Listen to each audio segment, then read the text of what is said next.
গল্প রাক্ষসীর অভিশাপ ও রাক্ষসী নগরী এক ভয়ানক এবং শক্তিশালী মহিলা যিনি জাদু এবং কুৎসিত শক্তির অধিকারী।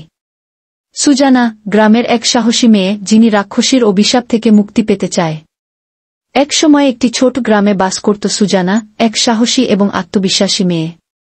গ্রামটি ছিল এক পাহাড়ি অঞ্চলে যেখানে দিনের আলো খুব কমই পৌঁছাত।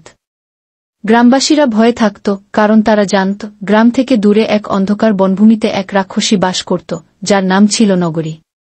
নগরী ছিল এক ভয়ঙ্কর রাক্ষসী, যিনি তার ভয়ানক জাদু দিয়ে গ্রামবাসীদের দেহ ও মন ধ্বংস করে ফেলত।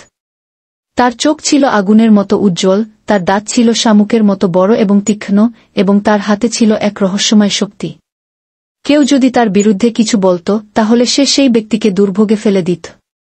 গ্রামের সবার মনে ছিল একটাই ভয়, নগরী যদি রেগে যায় তাহলে এই গ্রাম নিশ্চিহ্ন হয়ে যাবে। তবে একদিন সুজানা সাহসী হয়ে উঠল এবং সে সিদ্ধান্ত নিল সে এই অভিশাপ থেকে মুক্তি পাবে।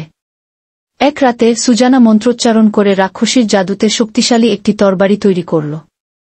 সে পাহাড়ি বনের দিকে পা বাড়াল। রাতের অন্ধকারে তার পাশে শুধুমাত্র চন্দ্রলোকের আলো ছিল। সে অবিচল ছিল, কারণ সে জানত এই অভিযান তাকে কিছু মহৎ অর্জন এনে দেবে। বনের মধ্যে ঢোকার পর সুজানা দেখতে পেল রাক্ষসী নগরী তার বিশাল অট্টালিকায় বসেছিল। নগরী তার দিকে তাকিয়ে এক করুণ হাসি দিয়ে বলল, তুমি কি আসলে আমার সাথে লড়াই করতে চাও ছোট্ট মেয়ে? সুজানা দুইভাবে উত্তর দিল, হ্যাঁ, আমি তোমাকে প্রতিহত করতে এসেছি। নগরী রেগে গেল, তার চোখে